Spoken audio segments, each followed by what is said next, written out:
All right, and we are live. Good morning, YouTube and Facebook. I hope you guys can see me. We are live with my guy, Matt Fleekop. Matt is founder of Dad Endurance Club, and he is doing a lot of great things on you're on Instagram, YouTube, and Facebook. Is that right? Yep. Yep. Okay. So Matt's doing some really cool stuff. I brought him on here because it is that time of the year where this is a continuing series to try to help people out. I know you guys are trying to get in shape. You've got goals set. Maybe you got events coming up in the summer. You're like, hey, I want to get a jump start on it. I just want a better life. And Matt has posted some stuff over the past few weeks that I found really interesting that I wanted to dive into. Specifically, some of the things you said, a lot of times you get all these motivational things like, hey, you got to push, and you're actually saying, hey, well, pump the brakes a little bit. Some of that's not actually necessary. And so I'm interested to talk to you about your insights, what you do with your clients, because change has to be sustainable. Okay. And so I think that that's the biggest reason why what you are putting out there is interesting to me, because it seems like the way that you are approaching this is a much more sustainable way to approach this than some of the other stuff that's a little bit more short term. So if you were watching this and this is your first time on the channel, please thank you for number one, thanks for being here. Please, you're gonna love this. Consider hitting that subscribe button for me. Help me grow. I'm trying to get to 50,000 subscribers, and I need your help to do it. So go ahead, hit that subscribe button for me. And then if you find that this is useful to you, and this is information that you think is valuable, then please consider sharing this video with someone else. It'll be available on the replay. I will come back and be checking the comments periodically, and Matt will also he's going to be coming on. And so if you have a specific question, you watch this on replay, you didn't catch us live here at 9 a.m. Eastern, you can still have your question answered by just putting a comment in the comment section. And as soon as we see it, we'll address it for you, because I want you guys to get the information to help you be successful, because that's the point of this channel is to help you guys. I've been training from home since 2001, and I remember not having enough information. So I want to help you guys out a little bit. Okay. So Matt, let's just begin with number one. Tell me about Dad Endurance Club. Who is a good fit for? And do you have to be a dad to be a member, or can you just be old? Do you have to be old? Like what are the criteria here? I don't. This feels very, there's not enough information. Talk to me. Yeah, let's do it. Well, first off, thank you for having me on. Big fan of everything you've been doing for the past couple of years. It's awesome the amount of information you get out and how you impact and help all of us training at home or in a gym. It's awesome. And thanks for anyone tuning in, join, ask questions, be here live with us. So Dad Endurance Club. So this is something I'm extremely excited, I'm passionate about. And as we build Dad Endurance Club out, the information and content I put out, it's super impactful and relevant for everyone. This stuff can apply for everyone, whether it's training and nutrition, or we're talking about lifestyle, habits, and routines. It can be applied for everyone. However, my main goal, my mission is to impact, lead, and serve other dads and men who are similar like me. I want to help men, dads build their ideal physique, physically and mentally, and help them thrive in many areas of life where they don't feel like they got to sacrifice time with their family, in their career, things like that. So long story short, roundabout, yes, my goal is to impact men and dads like myself, but the information, the content that we're putting out, this can apply to everyone, and everyone can use this and take a lot away from it. For me, along with that is building a community.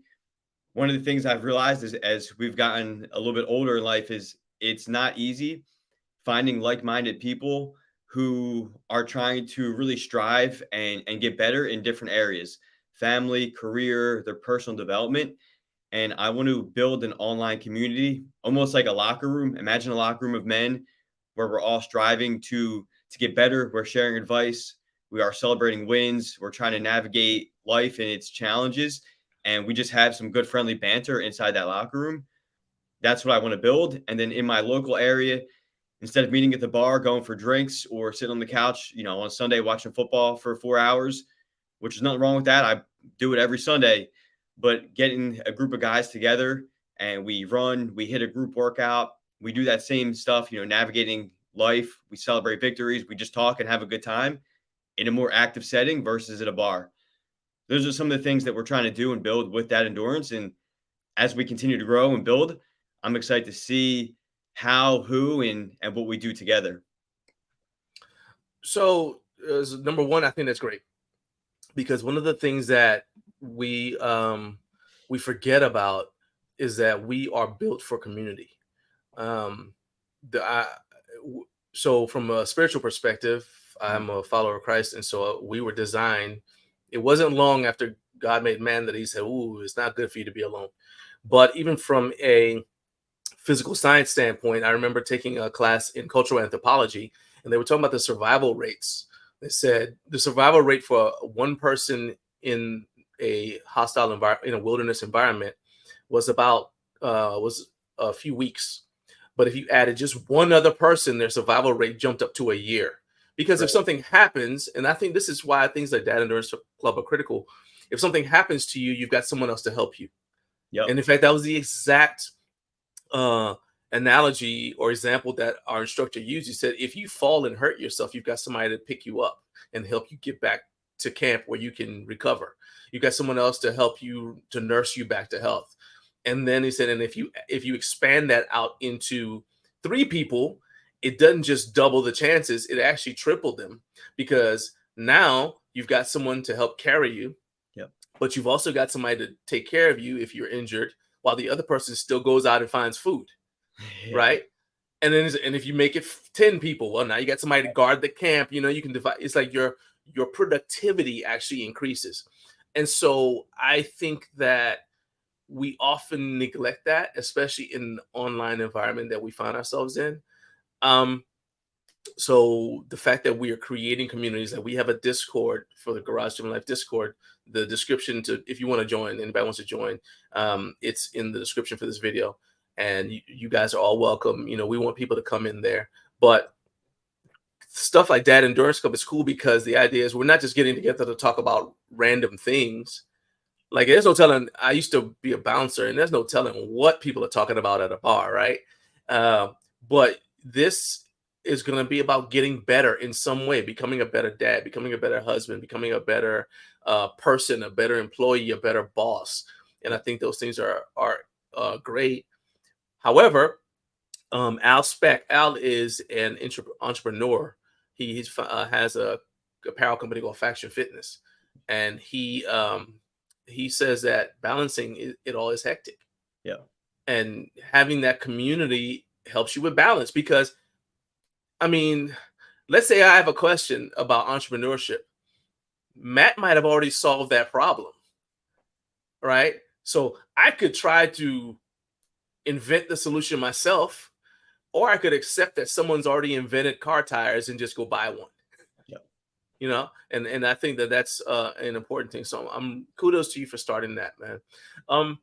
Next question I have is, this is actually what led to this conversation. You posted on Instagram a comprehensive list of simple changes that men can make to transform their physiques.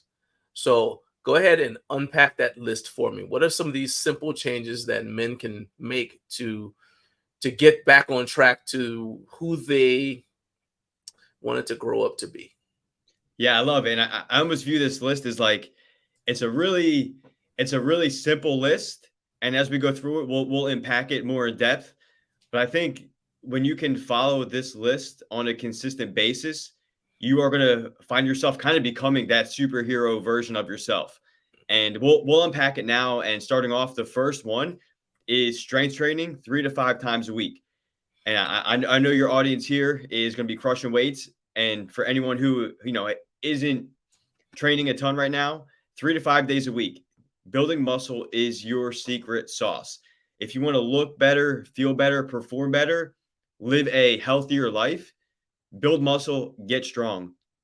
And I say 3 to 5 days a week. I feel like that's the most ideal split for most people on a sustainable level. There's programs out there that want you training 6, 7 days a week, 2 hours in the gym. Not all of us have that. And, if you are like Even me, if you have a home gym, that's the if you have, I hate to jump in there. Even if you have a home gym, there's this notion that you just, oh, I lift weights all the time. No, you wouldn't. nah, The you trash would, still needs to go to the curb. You still got yeah, to go to work. The dog still needs to be walked. Kids still get sick. No, yep. no, no, no, you wouldn't. So I'm sorry. Go ahead. Yeah, I mean, life still happens, man. Whether you got a home gym or you go somewhere, life still happens. So I think 3 days, and the way I break the 3 days up, it's 3 full body days.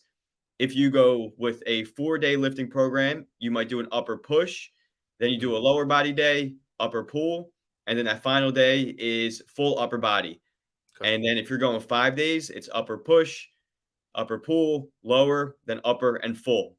Okay. So or lower on the final day. So you're hitting everything 2-ish times a week, give or take. And that's a sweet spot. And what I found is almost breaking your training session up into a meal. So every meal you've got, if you're going out to eat, you got an appetizer, you got your main course, your entree, you got your sides, and then you got your dessert. Break your training session up into that. And it's a really simple way to kind of look at it. Your appetizer, this is your power work. This is our plyometrics, our medicine ball drills. If you jam on Olympic lifts, this is where you're getting those in. You're trying to be explosive, produce force fast. This is your appetizer, how you start the workout. And as men, as people, as we get older, power and force production, it's one of the few things that we continue to work on, but it drifts away pretty quick. And I think putting this into your workout as your appetizer, a couple sets of power, explosive work, it goes a long way, especially as we get older. Then you move to your main course. Think about your meat and potatoes, right? Your squats, your deadlifts, bench presses, chin ups, overhead presses. You're building strength in the 3 to 6 rep range. These are your main movements, your meat and potatoes. Next, you have your sides. This is, your vegetables, your accessory work. You're lifting moderate weights for higher reps. You're building muscle, hypertrophy type training, lunges, rows, dumbbell presses, leg curls, all that kind of stuff. Your goal with this stuff is to increase your muscle mass, build that body armor. And then you finish the workout with some dessert. This is our fun stuff. And for certain clients I work with, this might mean we're getting a big pump. We're doing bicep curls, tricep push downs, shoulder raises until our arms are busting out the sleeves. For other clients, they might have more of a metabolic or fat loss focus. And maybe we're doing, 10 to 15 minutes of kettlebell swings, rowing intervals, push-ups, some type of metabolic conditioning circuit. And that's kind of how I view a workout. And if you look at one singular workout, how you could break this down, your appetizer could be 3 sets of medicine ball slams and box jumps, excuse me. Your main course, 3 sets of 3 reps of squats, 3 sets of 6 chin-ups. Your side dish, we're hitting some dumbbell incline presses and RDLs, 3 sets of 8 to 12, 8 to 15 reps. And then for dessert, set a timer for 10 minutes and do as many bicep curls and push-ups for sets of 10 in a 10-minute window. And if you kind of follow that Monday, Wednesday, Friday, 3 days a week, and that's your strength training, you're going to make a ton of progress without spending, an hour and a half, 2 hours in the gym, without absolutely crushing yourself. We're still training hard. We're still getting after it. We're trying to improve, get stronger, build strength, build muscle every week. But it's not at the expense of time with our family, taken away from our business, and, being the main focus of life. We have a life. The gym should support it. It shouldn't be the other way around. And that's kind of number one on the list is strength training like that 3 to 5 times a week. Okay, so one thing before we go any further, I'm glad you kind of touched on it, but when someone hears all that, like, okay, that sounds like it takes a long time. All right. But you're saying that basic template, let's call it, Yeah. well, templates get a bad rap, but that basic template takes about, let's say, an hour to hour and a half. Depending. And the reason I say hour to hour and a half is because, so in the wintertime, for example, especially if you have a home gym, something you have to do that you don't have to do if you are a member of a public gym is you got to set up your area. You go to the local, I don't know, Lifetime Fitness.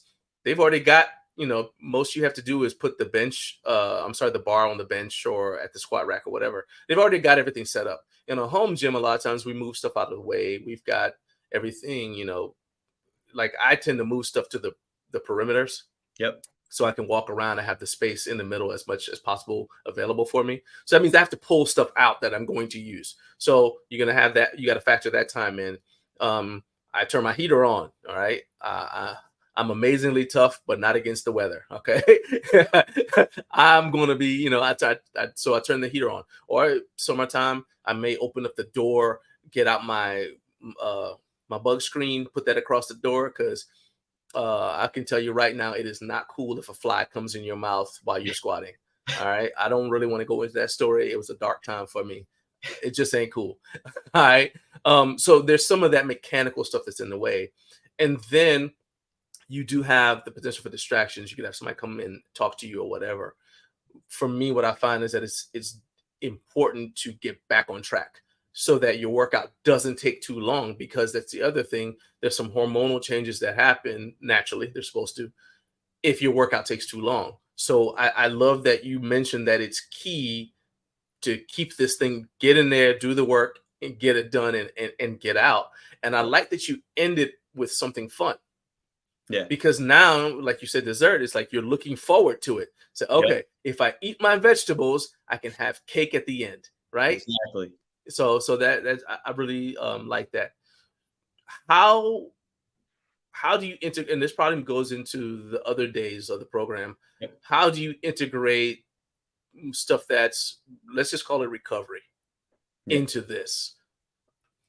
Yeah, absolutely. And I think, looking back at that template that we kind of went into and described, it's about a 45-minute workout, and that could be cut short if you have a garage gym where you don't have to navigate too many things, or, no distractions, phone is, on autopilot and you're cruising through.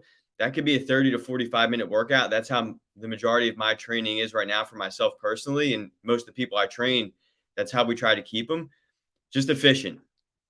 And to answer your question about the recovery stuff, it's all individual based on the person. I like to use that on our other days. So if we're doing a 3-day full body training split, Monday, Wednesday, Friday, then our Tuesday, Thursday, Saturday, that could be some recovery work.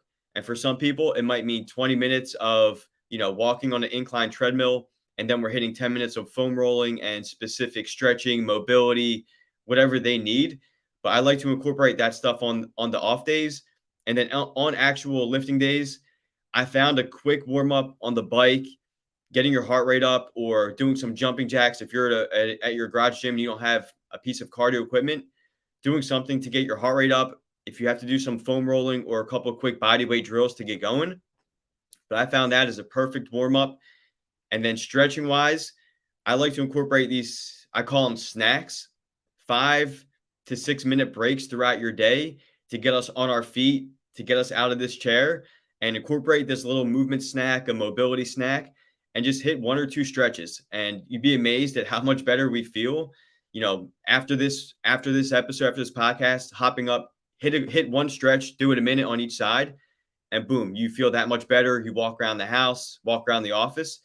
If we can incorporate those small snacks a couple times throughout the day, I think it goes a long way, and it's a really easy, simple way to just incorporate more movement, more mobility throughout our day that has a big bang for our buck. Man, that is that it, that resonates with me so much because I'm a huge fan of movement snacks. In fact, today I've got a video coming out showing one of my it's a lunchtime snack. So Yep. it'll be so if you subscribe to my YouTube, you'll see the thing. It'll pop up at noon and it'll show what I did. This is actually from yesterday. And it just showed, I mean, it was quick. It was, so I got some work in and it took about 45 minutes, but it was my lunch break. I Yep. said, stop, let's go do this or whatever. So the other thing is, oh, actually, before I get into that, there are about 200 of you watching. It tells me, and we got 31 likes. So I need everybody who's watching, take a second, hit like on this video, because that engagement will make YouTube recommend the video to more people. So it's not when people who are on YouTube say, hey, hit that like button for me. It's not just me just telling you, I want you to tell me that I'm a good, tell me you love me. It's because I'm saying this is good information, and I want that information to go out to more people. In the way that YouTube sees that this is good information is if you hit like, if you have comments. So that's the first thing. Please hit that like button. Number two, we want you to ask questions. So drop a comment. Even if you're listening to this as a podcast, as some of you are, take a second. If we say something that triggers a question, go ahead, take a second and put that question in the comments. We'll see it and we'll address it in the chat. I mean, we'll see it, we'll address it. Okay. Because we want this to be an interactive sort of format. All right. So now back to what you were saying about recovery. So it's the other 6 days. I love that, because too many times when we set up a program, we set it up and all we think about is the thing that we're most interested in. Mm-hmm. Right. And then we're like, well, what am I going to do with these other days? All right, let's do more of the stuff I'm already interested in on those days. Yeah. No. So I've got a 7-day-a-week program. Well, one of those days is do nothing. Yeah. Right. Because my body needs it. Mm-hmm. Okay. So several of those days are devoted to conditioning. Yep. Then on the days when I have to go to work, those are the days when I do my run, lift, run, because I'm trying to save time. Okay. So like my program has to be fluid to account for life. Do you have that flexibility kind of built in? I know you've got like your, you said on your blog, your ABC goal system. Mm-hmm. Yeah. Like A is, I like how it's phrased, because the A is, it's the most ambitious. AJ, baby. That's the stars right there. That's your main goal. That's when you're winning. Okay. You're winning and big then B is reality. Okay. B is the middle ground. Like, I plan for all this stuff. And the way I look at it is, so I write everything on my dry erase board. Mm-hmm. And I say, okay, I got to get at least, and I number everything, right? So number 1 is some treadmill. Number 2 is some sort of mobility. Number 2, basically warm up, get myself ready to lift. And number 3 is my main lift. Okay, well, I have to get to at least 3. Yeah. Then, similar to you, I have my accessories. Which is basically bodybuilding. Yeah. Right? For everybody. We don't call it that, but it's bodybuilding, right? Yeah. You're trying to add muscle, right? Okay, it's bodybuilding. So if I get to 4, I'm doing good, right? Yeah. And if I get all the way down to the last one where I'm playing, okay, hey, that's A. I just won the day. Big but time. If I have to cut it off anywhere, all right, I got through most of the stuff. I got through the bodybuilding. Hey, that's middle ground. And then C, you call it the minimum level. Anything over 0 is better. It adds up over time. Is it tough to convince people, hey, it's okay, all you were able to do was your first, you got some plyometrics done, and we had to stop because you had to take your dog to the vet or something. All right. Is it tough to get people to understand that that's okay, as it's another brick in the wall they're building? It's definitely tough. And even myself personally, it's tough to kind of say, okay, like I can't get my full lift in, and this came up, and today all I'm getting in is a 30-minute walk or a 20-minute walk with my wife. Like that's all we're getting in today. It's definitely tough, but when you can get people to recognize it, it goes such a long way. And like you said, man, it's another brick, and it's hard to lose if you always show up. And when you continue to show up every day and you give what you have on that day, you're not going to lose. And some days you're going to find, you're able to go full throttle and you hit that most ambitious. You go through every part of your workout, everything goes as planned, and boom, you absolutely crushed it. But there's a lot of times when life happens. You have to take your dog to the vet. Something happens with one of your kids. Work is crazy for a day and you aren't able to get your A or B goal in. But if you still show up and you give what you have, that minimal level, if you keep giving that, not only are you continuing to build your discipline, you're still stacking some type of victory. And I think from like a mental standpoint, you aren't defeated. You didn't do you didn't do nothing. You showed up, you still got a little bit better.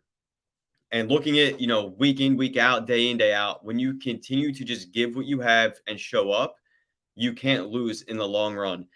So I think teaching or educating and showing people this ABC system and having you create your own one for different areas of your life, whether it's training, in business, in your relationship with your kids, like create an ABC system of what the ideal optimal is, then what the daily, what reality is. And then, at the minimum level, what is the easiest thing you can do to get a little bit better to just stay above float that's going to still add up over time. If you do that, you're going to be achieving some pretty awesome things in a lot of cool areas. So I think having that ABC system, the structure is a game changer. So welcome back. Some of you guys just saw an ad. You didn't miss anything because YouTube will pick up right where it'll delay it a little bit for you, but you will see everything. So if you happen to see an ad pop up, we got to pay bills because your boy got to buy another USB-C cable for his mic. Because I may have screwed up my microphone when I was in Illinois doing a live stream. Okay, let's not talk about that. I don't live in the past. Anyway, but yeah, so if you do see an ad pop up, don't panic. You're not going to miss anything. Just it'll pick up right where we were when you come back.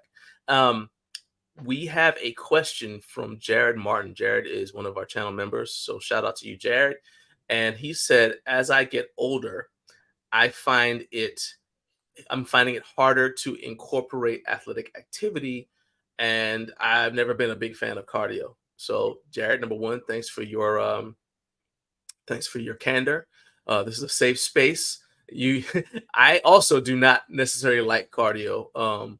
I'm gonna give you my opinion, and then I'm gonna let Matt chime in. He's the expert. I let my CSCS lapse a long time ago, but back when I was personal training, back in the 20th century, I would tell people you need to find something you do enjoy and make that cardio. So, for example, okay, I was a fighter. So let's say you like to hit the heavy bag. Well, you could hit the heavy bag to build power. Okay, single shots, long pauses in between. Or you can hit the heavy bag to burn calories. Or you can hit the heavy bag to push your heart rate. So let's say bench press. Most of you guys are familiar with CT Fletcher, who you may not know has a home gym. And if you're not, go watch some of his stuff, especially some of the earlier stuff. He turns the bench press into a cardiovascular event because you just do a lot of reps, right? So you can turn anything into cardio. It's just a repetitive movement that's good for your heart. And if you do it, depending on the rate at which you do it, you burn more calories. And then you balance that out with what you eat and how much you move during the rest of the day. And you put yourself in a calorie deficit, and the LBs start to go down if that's what your goal is. And then the way that you burn those calories also will affect how you look. It's the difference between just calorie deficit and now you're a smaller version of, I don't know, if you built like Grimace and you do a lot of, and you go in a calorie deficit, you're going to be a small Grimace, right? Right? But because you're lifting weights, as Matt said, on most of the days, you're shaping yourself now. So now you're turning Grimace into Mr. Incredible. Okay. So anyway, that's my kind of outlook on it. What do you say, Matt? Yeah, I agree, especially going back to what you first said, and appreciate the question, Jared. What you said about finding an activity that you enjoy. For you, it's hitting the heavy bag. If it's basketball, I know pickleball has gained a lot of popularity lately. If it's pickleball, if it's dancing in the living room with your wife, what physical activity do you enjoy? And if you do that, like you said, man, for a repeated period of time, a sustained period of time, that is your cardio activity. And I think when it comes to not loving cardio, a lot of times we associate that with just the treadmill or being on the elliptical for an hour. Finding ways for me, and I'm someone who is actually training for a marathon right now. A year ago, I hated cardio. Running was not my thing. I found a way to, number one, get in the mindset where if I'm going on these long runs, put a podcast in like this, put an audiobook in, and it can honestly become like a a pretty good learning experience for you. And again, that could be running, it could be jogging, walking, a stair climber. There's so many different activities that we can use for cardio, but make it the lowest barrier of entry for yourself. And also, I think most for a lot of us, it's meeting ourselves where we are. So seeing someone who's running, 40-yard sprints and looks like they're training like, Saquon Barkley, maybe we don't have to do that for our cardio, for our athletic movement, but where are we now? And what's the easiest step we can take to get some more movement in and enjoy it a bit more? And for me, like that was going for runs and putting a podcast in or listening to an audiobook. And then it became something I just enjoyed doing. It became almost therapeutic for me to go out on these long runs. So finding a low barrier of entry, meeting yourself where you are and making it enjoyable. I think those are three things to consider. And just remember, any kind of sustained movement over time is cardio. It's just finding the one that fits you, that you enjoy, that you can do for the long haul, and break it down like that. All right, that was an outstanding question, Jared. I hope that helped. I will tell you, this is a public service announcement for all of those who are prior service, like me. Calling cadence is dangerous because I was on the treadmill calling cadence to myself, and next thing I know, I had run. So this is a sad story. So number one, not only did I run longer than I was supposed to, but I also started feeling really good. And I said, well, look, I'm running at like a 4-mile-an-hour pace. But you know what? When I was in the Marine Corps, I was running at a 8-mile-an-hour pace. I bet you I could do that now.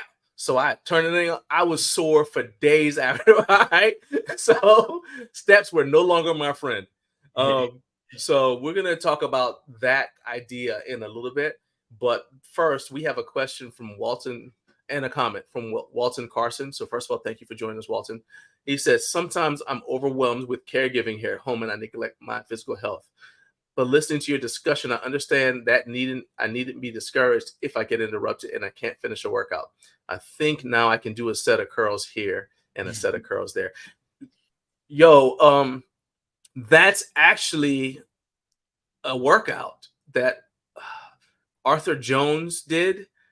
He didn't do it himself. He had, he was always experimenting with people. And he actually had a thing where it's like basically you just do curls throughout the entire weekend. And he said you can get like an inch on your arms by just doing that. But it was like literally every hour you had to like bang out a set of curls. And he said, if you do that and your volume is high enough, you might actually find that you need to bump your calories up because you don't think about it like curls are such, biceps are such a small muscle group. But if you're doing enough of it, your body's gonna start saying, hey, we didn't eat for this, right? You need to add some calories. So yeah, to your point, Walton, even something like that becomes something that you can use. And I would say, man, don't be discouraged because the movement snack that Matt described earlier in the day can also be applied to your entire workout. So I'm going to say this, and then I want to get your reaction to it, Matt. So I know a few people who are in a situation where they're going to get interrupted, but they work from home. So what they do is they take the same workout session, like say that you described, but each portion of it is a 10-minute movement snack. So for example, they say, all right, it's 8:00 in the morning. I'm going to go out to the garage, for example, and I'm going to bang out my plyos. So I do my med ball throws. All right, good. Got it done. Go back into my office. Time for my, my morning meeting.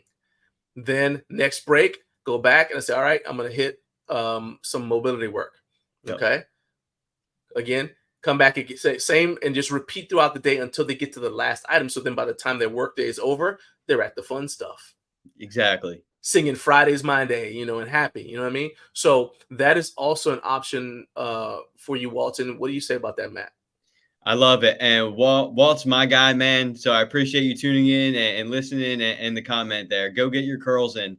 And I hope everybody listening too, when you were saying you can get an inch on your arms by doing those curls throughout the day, they're grabbing some weights or they're on the ground ripping through some push-ups right now. Because I was like, hey, man, I might be doing bicep curls all week. You guarantee inch on my arms. I will find that and I'll link it in the comments here because it's posted online a few places. It's literally something that goes back to like the 60s. Yeah. And Dude, I think you're spot on with it, and it's just these movement snacks, and it could be mobility. It could be like you said, it's your full workout. You're just breaking that into these micro chunks throughout the day. I think sometimes we let perfection get in the way of progress because I can't get my full workout in straight through. I'm not going to work out today, or because my someone else is in the gym or whatever's going on and I can't do it. I'm not going to do it, and we let perfection get in the way of progress. And I think what Walt had explained with caregiving, and you have a lot going on at home. It's not easy to break away for a long time, but if you can have a few 10-minute chunks through your day, and you do some curls and push-ups, you do your mobility, you hit some heavier movements, you do some plyometrics, whatever it is for you, you're still making progress, and it's not letting perfection get in the way. So I'm all about those movement snacks. And if that is what it takes for you to get your workout in, you break it out, you break it down through the day, that's perfect. Like, take advantage of those 10-minute windows and get your work in, because the alternative is you're not doing anything at all. And that's when things get hard in life. And that's when you start, falling totally off the rails, and things get tougher for you. So if that's what it takes, do not let perfection get in the way of progress. Awesome. That's actually one of my favorite quotes. Perfection is the enemy of progress. So Great. shout out to that. All right. So all this sounds fantastic, but reality is, every time I see somebody say, "Oh, all you have to do is," it just seems like that's going to take a long time. Mm-hmm. So what's wrong with someone saying, "Okay, I'm going to do a program like 75 hard." Yeah. And then once the program's over, I'm going to switch over to something like what you talk about, like maintenance, so that's how I live now. Because for a lot of people, they say, okay, well, for you, you're already in shape. So that's a fitness program, 10,000 steps a day. Oh, that's simple. Okay. Yeah, but you're already in shape. So is there room, you feel, for something like, it doesn't have to be 75 hard. Yeah. I'm not going to pick on them, but any one of those transformation programs, they typically take 6 weeks to 3 months. Is there anything wrong with doing that and then switching over into more maintenance work? Yeah, it's a great question. I think so. For me, I want to get people results as quickly as possible. So you give me 6 weeks, 12 weeks, whatever it is, we are going to get jacked. We're going to make progress, and we're going to kick ass. Like, that's my goal, is to get us results as quick as possible. I think the biggest issue with a lot of these 6 and 12-week challenges, or these short time-based goals, 30 days to fat loss, and 6 weeks to your six pack, whatever it is, they put this hard stop on it, and then there's nothing after. And I think when you have that mindset, most people, when we do a challenge like that, we're not looking at in terms of anything else after. We're looking at, all right, 30 days to abs, and then what? Off the rails again. I stopped doing the program I did. And you're not really learning as much in the process. And I think, one of my main goals is to get people to realize that fitness isn't a 6-week challenge. Getting stronger, getting jacked, getting the body, the mind that we want, it's not a 6-week challenge. It's a lifelong journey. And, once a challenge comes to an end, people seem to go back to where they were, and we're overweight, unhappy, and we're looking for the next 6 weeks challenge for the, third time. I want to get people results as quickly as possible. But I think when we can pay attention to the person we're becoming in the process throughout the journey, if you're doing a 6-week challenge, look at the things you're doing every day within those 6 weeks. You're probably managing your time better. You're managing your stress. You're probably learning how to cook and meal prep. You're becoming a more helpful and supportive husband and dad. You're kicking ass in your career because you're now focused on your discipline, your time. You're making all these changes. I think that's the stuff, and the things we really got to pay attention to is the person we're becoming in the process. And if you can focus on those things, then you're going to be able to sustain it. So, to answer your question, I don't think there's anything wrong with a 6 or 12-week challenge, because I'll take anybody and give them, make a ton of progress in a 6 to 12-week window. But I think when we can educate and impact people to realize who they're becoming in that process, that's when we can sustain it and sustain those habits for the long haul, because it's a journey. It's not just a 6-week program or a 12-week program. It's lifelong. But we only get one body. And that's why I think it's so important that we take care of it for a lot longer than a 6 or 12 week challenge.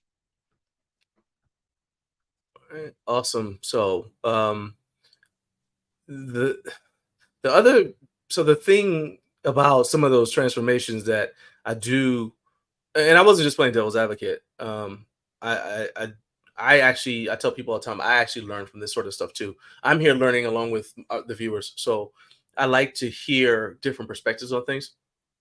But one thing that I noticed that with those challenges is there's a danger of rebound, and so Mm, if so, let's go with something like I mentioned, I used to fight. I used to kickbox, and so if we're getting ready for a fight, you're ramp. So we had our normal training, and then you say, okay, well, I got a fight coming up in, let's say, 6 weeks, right? yeah. So your training ramps up, and I got to make a weight class. So now I'm doing the things I need to do to make my weight class. Well, after that, there was always a danger because after the fight, I mean, first of all, even if you win, I promise you're sore and you're because you go into every fight beat up a little bit from the Hmm. training to get to the fight. So even if like my first fight lasted a minute and a half, okay, and I won, but I was still sore on Monday, right? Yeah. Because of all the things that led up to the fight. Yep. And that's when the danger becomes of the rebound because your activity level goes down. Hmm. So, in the terms of most people, when you go through these diets, you fit in those pants, you Yeah. fit in that dress. Okay, you're celebrating. You go to the event that you're trying to get in shape for. Right, carnage ensues at the buffet table. Yep. Everybody's gassing your head up. Oh, you look great. Oh, really? Yeah, I should have another biscuit. All right, then, then that rebound happens because what you've done is put your body into a state where it's been in a calorie deficit for so Mm, long that it wants the calories, right? yep. So when bodybuilders go through something like that, getting ready for the stage, they do a thing called a reverse diet. And Yep. that's what I typically see most people don't do because that's something usually we do this transformation stuff on our own Hmm. and we don't hire a coach to help us with reverse dieting. And Yep. that's not something I would recommend doing on your own if you're going to reverse diet. So that is if you are going to do something like that, let's say you're already doing a transformation challenge. I'm not telling you to quit. Okay, well, Yep. stop it right now. No, go ahead, finish Yep. what you start. But look into a coach like Matt or someone else who can help you transition into what life looks like now that you've become Steve Rogers. Yeah. Okay, you don't take the super soldier serum and then go lay on the couch. You still got to work out. Okay. Um, so if you guys are one thing though, if you guys are enjoying this, please, and you want to see more of this, please do me a favor, hit that shopping button that's in the bottom corner. It's not going to interrupt the video, and you'll be able to check out some of the merch that we use to support the channel, like the T-shirt I'm wearing right here. That's just some home gym merch. We've also got some motivational stuff that works whether you're in a home gym or not. We've got a shirt, one of my favorites. It says "Do the Work." It's available as a sports bra. It's available as a T-shirt. Available as long sleeve and hoodies. And we've got a lot of stuff. If you want to treat the ladies in your life to something, we've got leggings with Garage Gym Life logo on there. So like I said, just click that shopping button and you'll be able to check out the home gym merch as well as the products that we use to just make some of the stuff happen. So like the microphone that I use, the camera I use, you'll be able to check all that out there. And I appreciate all of your support again. All right, let's jump into the next question here.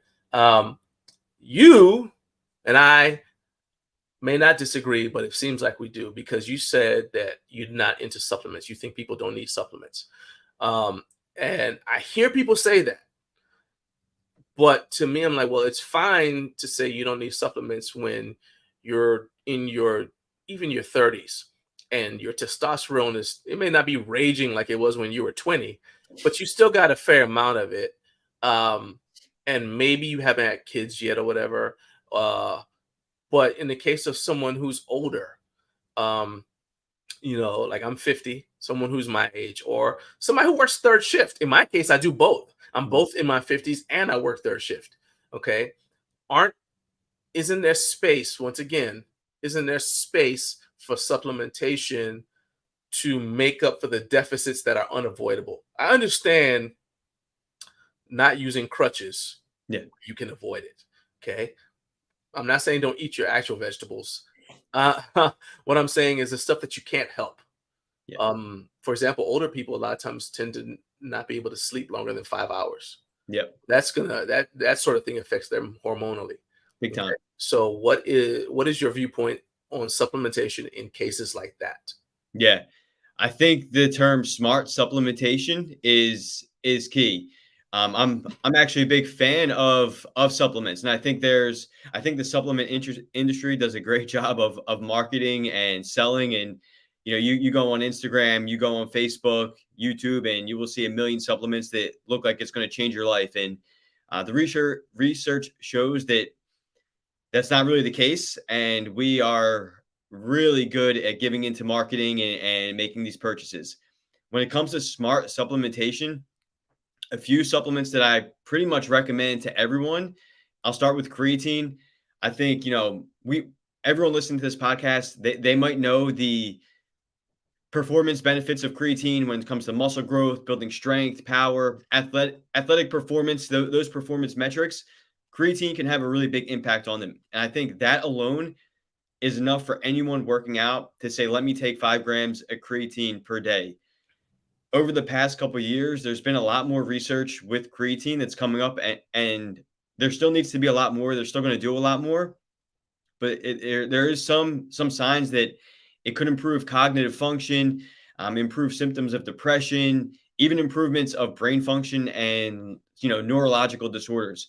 So I think from that standpoint, it makes creatine almost like a no-brainer supplement. It can have we know the benefits in terms of performance, but all these other possible improvements that we could see, I think that makes creatine a no-brainer. Another supplement I recommend for everybody is a good protein, whether it's whey or plant-based, your preference, whatever suits you best. But a great way to get protein into our body is through a powder.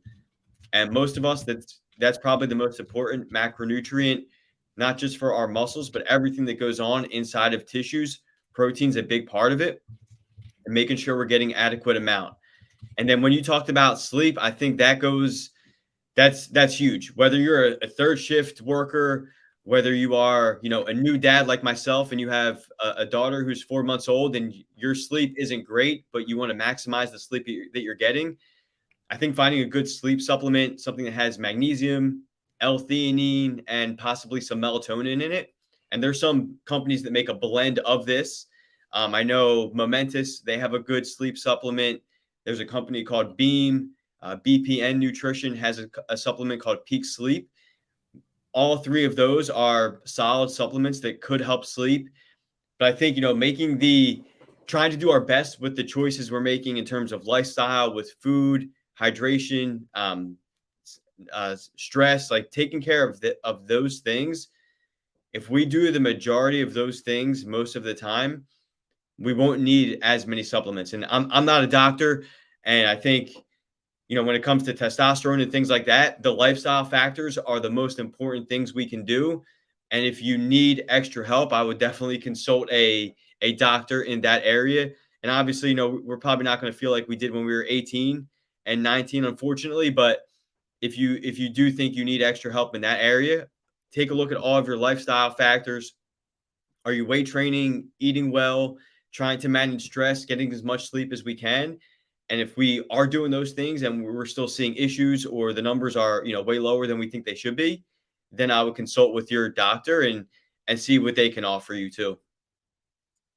100%. I'm a believer in getting your blood work, Yep. because that's one thing that Stan Efferding, I interviewed him for our magazine a long time ago, and one thing he pointed out was that people take supplements, but they don't know what they need.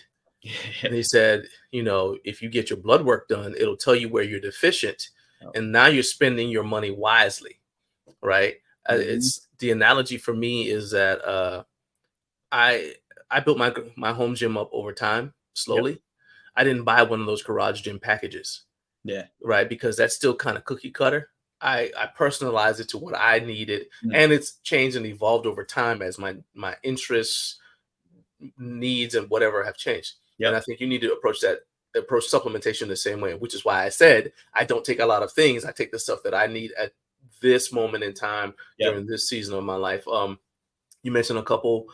I'm gonna mention G Code Nutrition, founded by your hometown Jersey boy, Greg Yes, sir. Sanjaciro, who was on this podcast a few weeks ago. Um, they make a it's a sleep formula Mhm. recovery solution. It's called Dream. And the Yep. thing I like about it is it doesn't have melatonin, so that means you can take it year round. Yeah. Well, because melatonin is a hormone. Yeah. So if you supplement with testosterone, you know what's going to happen to you physiologically, right? Your Yeah. body's natural testosterone production goes down. And so you find that some people who take melatonin start to find that their body doesn't produce as much. So the effects of the melatonin they take gets reduced, and then they need more and more and more of it, right? So I like sleep formulas that don't have it in there, Yep. but that do have, like what you mentioned, the magnesium and the other stuff that basically can help you rest, recover, and maybe you don't sleep more, but you get the most out of the sleep that you do get. Yep. Because I've been through what you you described with the 4 month old. I've been through that 5 times. Yeah. Okay, so I understand. All right, successfully. All right, I And you made it. kept coming back for more. You've been there 4 times. Well, once you know how to do Yeah. it. All right. But it's one of those things where it's like, yeah, you got to like kind of make it through that season. But this actually relates back to what Jared said. He said one of the activities he'll have to stick with is chasing kids around for the next few years. Well, Yeah. my boys, my daughter is doing it now. She's training with me because she wants to get strong for cheerleading. She's 8 years old, so she's training with me in the gym once a week, plus the other stuff, just normal playing, whatever. But my boys all train with me. My youngest son, who's 19 now, he started lifting when he was 6. I'm sorry, he started lifting when he was 4, because he came in the gym and was just picking up stuff, right? Yep. And most people would say, oh, well, he's just playing. I'm like, well, I mean, it's still resistance training. I'm Yeah. not making him do it. He saw that, I've got some 1 pound dumbbells in here I Yep. use for shadow boxing. He went, picked those things up, starts walking around. Well, next thing you know, he's on the wrestling team and he's already used to lifting because he's been doing it. There's nothing like going for a run, man. I felt like Call of the Wild or something, because I was out running with my boys through the neighborhood, and there's 4 of us just jogging. Yeah. Right? Like, whoa. Man, you just feel like, oh, I am the pack leader. Yeah. That's so motivating, because they're obviously a little bit older by that time, and then they get to the point where they're pushing you Yeah. because they've gotten older now. They're faster. These punks, like, right? That's when it's time to cheat. But I'm just saying, Yeah. it really is rewarding. So don't underestimate running around with your kids, and it also, even when they're very young, one of the things that we have issues with is getting on the ground and getting back up as Huge. adults. Having a baby is huge for that, Yep. because I get on the ground. I have a granddaughter now. I get on the ground with her. I crawl with her. I do all the little things that she does, because the same way that she learned to walk is the way that I master my ability to get up off the ground and walk. Mhm. The same, babies learn to squat. I was telling somebody this other Yeah. day. Babies learn to squat before they learn to walk.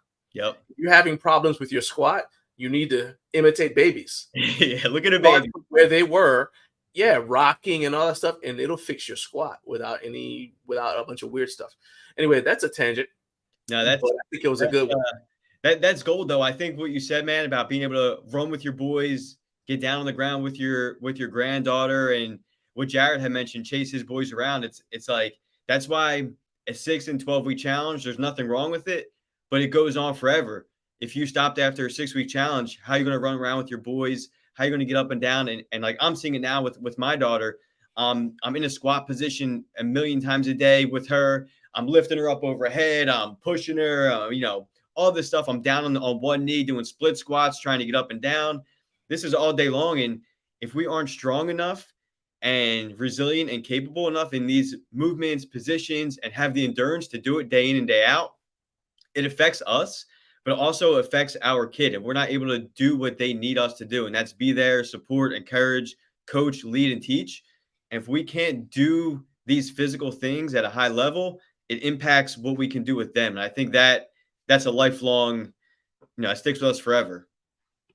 So we only have 2 questions left. The Yep. first one is from Jordan Phillip. Actually, I guess he snuck in 2 on me. First of all, he wants me to review your home gym. I'm down for that. We can set up something. I'd be happy to have it up on the channel. So you guys can check it out. So if Matt, if you want to do Yeah. that, we can schedule that offline.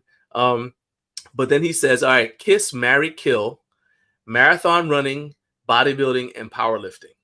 And he said, great show, guys. Jordan, thanks for the comment. All right, kiss, marry, kill, marathon running, bodybuilding, and powerlifting. First off, Jordan is he's my guy, man. He's my best friend. I was the best man at his wedding, and he was the best man at mine. So I appreciate him tuning in, listening, and always with a nice question. So love you, brother. Kiss, marry, kill.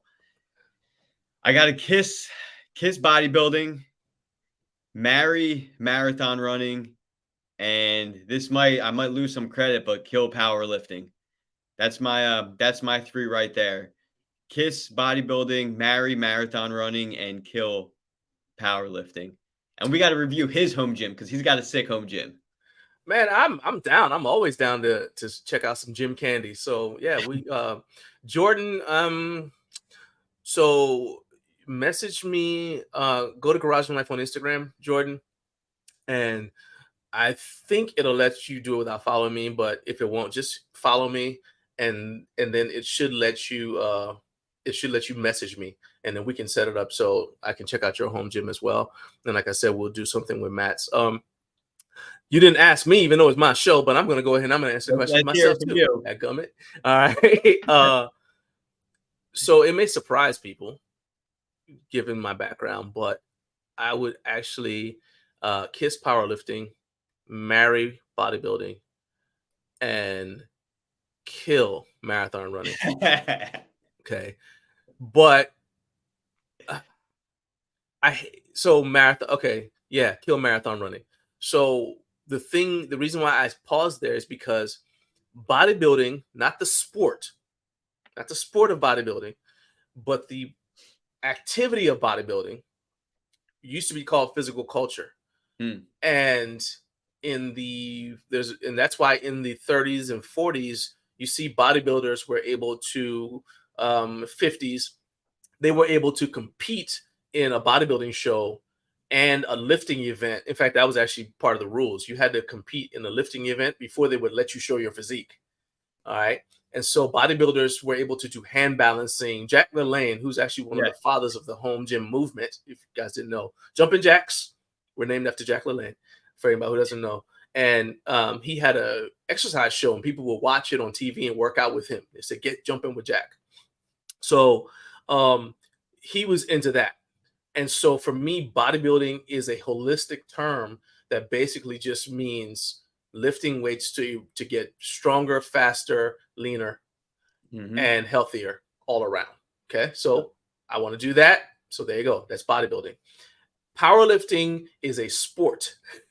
So I have competed in it, and I don't have an objection to anyone who wants to compete in it, whether it's one of those online competitions like the Garage Gym competition, or you want to go to somewhere and put on your adult onesie and, squat, bench, and deadlift and just see where your numbers are. And in fact, that's one of the things you could do to say, hey, once a year, I'm going to compete in something somewhere. And that's one of those things that kind of gives you like a motivation. Yeah. Like you said, you're training for a marathon now, right? Well, you're not doing a marathon every month. You're training for a marathon, right? And so I think that competing in a sport is something that can be a way to motivate yourself when your desire to train lags. But most of the time, to me, you should be engaged in the betterment of yourself. And that is bodybuilding. In the traditional non in your drawers on stage sense. Okay. I didn't know how else to say it. Right? No oil involved. That's all you gotta say right there. No oil. Yeah, you're just lifting. All right, you're lifting, but it's more than it's literally it's how you eat. It's taking care of yourself. All the recovery stuff, right? Okay. And last question as we close up, and I really appreciate you guys for being here. I hope I fulfilled my promise to you and that this would be interesting. So if you haven't subscribed, go ahead and hit that subscribe button for me. We're going to have links to all of Matt's stuff. If you're watching on Matt's YouTube, you'll have links to obviously to mine as well. But if you're watching on my YouTube, I'm going to put the link to Matt's channel in the in the end screen and other ways so you guys can find him. And then it's obviously his contact information is also in the description of this video. So let's do the last question here. Listening to you and watching what you put on Instagram, your program looks like it's a hybrid method that lets users essentially stay ready. Like I said, bodybuilding, you're ready to enter an impromptu powerlifting meet with Mhm. very little, whatever preparation time, or run a 5K on short notice. Yeah. But then you also can carry all the groceries, which is a man law, carry all the groceries in one trip, or work in the yard all day without being destroyed the next day. So it looks like that's, that endurance. It's, Yep. I get you ready to do whatever you need to do that day and be able to do whatever you need to do the next day Mhm. without a problem. Is that a fair assessment? 100%.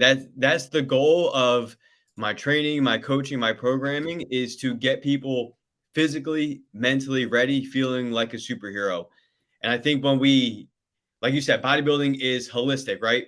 And I think that's how training needs to be. It needs to be holistic and incorporating things like strength training, things like building muscle, and have some type of cardio conditioning endurance component. And when you can do all three of those things, you build muscle, you're strong and explosive, and you've got a good engine. That's how I look at cardio as your engine. You have a good, robust engine. When you have those three qualities, you really do feel like you can conquer so much. And I think, there's a misconception out there that strength training is going to ruin your running, and running is going to ruin your muscle building and training, your lifting. It's a major misconception. We're seeing it all the time now on social media where people are running a sub 5 minute mile and deadlifting over 500 pounds, in the same hour, which is insane. People running marathons who look like bodybuilders. I mean, we see all this stuff, and I think we put a limit, a cap on what we think we can achieve and what we can do. But I think showcasing that and having people realize how superhuman they can be by mixing in training like a beast in the gym, hitting your running, where you're at, building it up, and you're going to feel awesome. You're going to have a new confidence. And I think when you can achieve that through your training, it carries over into so many other areas. It just makes you a better overall human, whether that's as a dad, a husband, in your business. The things we can take away from our training, it carries over and you start becoming this superhuman person. So that is my approach to it. And like I said, I love the 3 day full body split of lifting with 2 to 3 days of conditioning to support your goals. You do that, you're going to be a friggin' superhero and you're going to feel awesome. And that's how I view it. And if you can enter a powerlifting meet, hit a 5K at any given time, you're in pretty damn good shape and you should be proud of that. So I think that's a good marker to strive for. Outstanding. There's and here's the thing too. Some of the advice, I'm going to close with this. So some of the advice that you see from people who are, maybe the professionals, let's say they're a professional bodybuilder or they're a powerlifter, whatever, and they say, well, you need to structure your this like this, right? Well, they're talking specifically about their situation. Mhm. So for a long time, we believed, well, you couldn't run and then lift, just for example, right? Well, now I'm doing run, lift, run on, some days, and it's fine. And the thing that actually clicked for me was I'm a big fan of the NFL. Mhm. Uh, I followed Washington football team, and you know, I was watching some of their training camp stuff, and literally, I've been. It's crazy how stuff comes like you don't see it till you see it, right? Yep. So they went through practice, so they're running around, right? That just the NFL practice alone, that's enough for most of us, right? These Yeah. guys go through practice, and then after practice is over, one of the guys say, "Yeah, okay, I got to go lift." Yep. And that's when it hit me. I said, "Oh yeah, even in high school, you lifted weights after practice, Yep. and you still your body takes time to adjust to it, Mhm. but you're still hitting numbers, still hitting PRs, right?" And so it's a matter of unlocking yourself from that and allowing yourself to be able to do multiple things, because our ancestors would think nothing of working out in the field all day and then going and lifting weights. Yeah. Some of these bodybuilding champions from the 40s and 50s, John Grimmick, he worked all day, then he Yep. would go home and work out in his attic at night. Yep. So it's possible. You just got to be sensible, go Mhm. into it slowly. Um, I'm gonna let you guys. I want you guys to know how to get in touch with Matt. So Matt, go ahead, for everyone who isn't watching from your channel. Go ahead and let everybody know how they can catch up to you. And also, do you have anything that's coming up right now that we should pay attention to? Yeah, you can find me on Instagram at Dad Endurance Club or at Matt Fleekop. Two different pages right there. Same thing with Facebook and YouTube at Matt Fleekop. I'm there as well. And you can reach out to me. My email is mattfleekop@gmail.com. So always to get in contact, reach out. I would love to talk with you, connect, and all that. Coming up for me, I'm actually training, like I said, for a marathon at the end of April. So I have an April marathon coming up, and trying to run that in under 3 hours and still being a beast in the gym. Deadlifting, squatting, benching some heavy weight relative for me, heavy. Maybe not for you out there, big man, but for me, some heavy weights.